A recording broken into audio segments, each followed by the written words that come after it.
Patriots, medical apartheid. That is a phrase that I have been using because I think it accurately describes the situation regarding vaccine mandates that are totally unscientific, illogical, and I believe unconstitutional. I'm not sure that I can take full credit for inventing the phrase, but I do know this. I was using it before I heard anybody else use it, and it's gaining some currency now, which I'm glad about in the political and media world because I think it captures the essence of what's going on with these totally unjust mandates. To discuss this, joining me now is a longtime advisor to President Trump and senior RNC media surrogate, Bruce LeVell. Bruce, thank you so much for being on the show tonight. Listen, I want to make the point, and I know apartheid is a loaded word, particularly for African Americans. So believe me, though, I use it, I hope, advisedly. And I want to point this out, too, that these mandates are bad for all Americans, but they're particularly bad for minorities. Recent reporting from the New York Times, for example, let's show this, reveals that 42% of African American citizens in New York City are not fully vaccinated. Therefore, the draconian rules of a place like New York, where you literally have to show your vax card to get a hamburger, disproportionately impact minority citizens, black citizens in New York. Your thought as a black American? Yeah, well, happy Wednesday, Steve. Thanks for having me. And yes, I think you did create or discover the apartheid phrase. But listen, I like it because you get everyone's attention, and we need to get the attention on this atrocity that's going on across this nation. Listen, you ran the stats on black Americans. Let's take New York, for example. We haven't even talked about Atlanta and some of the other liberal cities across the country and those stats. You saw de Blasio in the last segment. He's trying to put mandates and all these, and he's not the only one across the country. But what's happening is not only that, Steve, what it creates, imagine the unemployment, what you push into the black community. And listen, black Americans have been through a lot. I've lived here in the 60s. I'm in the South. I've seen some of what my family went through. They marched here in the Civil Rights Movement.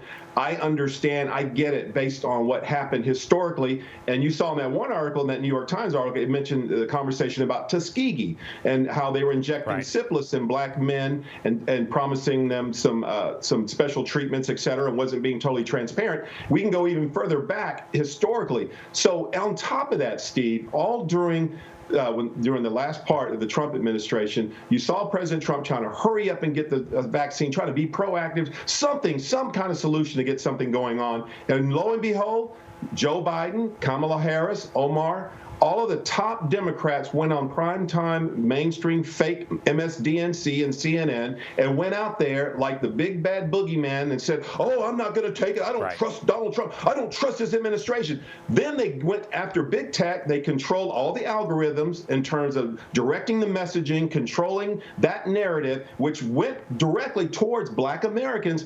And so there's so much confusion, Steve. Sure. My God, no wonder. Look at all the confusion. The confusion started from Joe Biden, Kamala Harris, and that leadership, sir. Bruce, I'm glad you brought that up. You know, you will reap what you sow. And they sowed a whole lot of division. And you're exactly right, too. But look, black Americans have very valid reasons to be hesitant, to say the least, to be skeptical about just doing exactly what the government tells them to do. And this whole idea of show us your papers, it's offensive to all Americans. But I think it's particularly offensive to Americans who have historically suffered from oppression. Now, listen, another issue that's important for all Americans who live in cities, and that, of course, includes a lot of minorities, is police protection. And I really think we see right now, regarding these mandates, a continuing attack on the police of America, including from a woman who I will slightly disagree with my host, Jen Pellegrino. She said the worst mayor in America is de Blasio. I think that it's Lori Lightfoot, and I understand both of them could easily win this dubious prize. But here's what Lori Lightfoot had to say about cops in Chicago who don't want the mandate. Let's have a listen. The police unions are not authorized to strike. It's in their collective bargaining agreement. It's a matter of state law. What we've seen from the Fraternal Order of Police, and particularly the leadership, is a lot of misinformation, a lot of half-truths, and frankly, flat-out lies in order to induce an insurrection. And we're not having that. Bruce, an insurrection. You know, they keep on using that word. I don't think it means what they think it means. Very loaded term. What do you think of Lori Lightfoot's claiming that the cops in Chicago, about half of whom have not agreed to at least disclose? They may have gotten the vaccine, by the way, but have not agreed to disclose their private medical information to the city, that they're staging an insurrection. Yeah, well, you can't fix stupid, but you can vote her out, Steve. But listen, there's a close race with our mayor here, but at least she's going to give it up and not run again, and Portland and all the other cities. Steve, listen, remember way back, most of the Democrat-led cities under these Democrat leadership, who are mainly black mayors, et cetera, went after the term of defund the police. Now, we're still reaping what we sow, as you said earlier in this segment, based on what they did and how they came after the police. And now, in reward for that, now you're going to mandate. Listen, I served on the police board for 3 years down here in Atlanta. I got cops all over my family, DEA, judges, all types of people. Newsflash, cops ride in the car alone.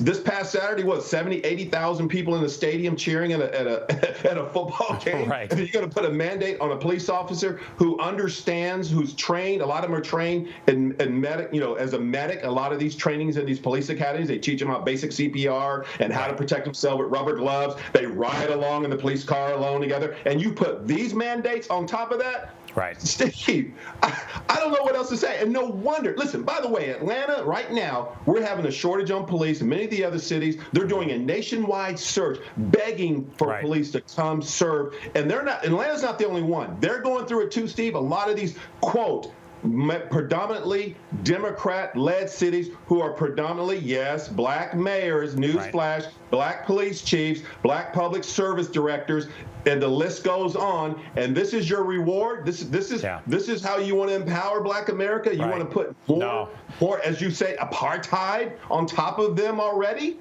Right. And who will pay the price for that lack of police recruits? Look, a lot of Americans will, but primarily it's going to be black and brown Americans, particularly black and brown young men in these major cities. They're going to pay the price of a lack of policing because of these totally unscientific mandates. Bruce, you're informative and entertaining as always. Thank you so much for joining us tonight. Well, thanks for having me. Happy Wednesday. Thanks, Steve. You bet. It's great to see you.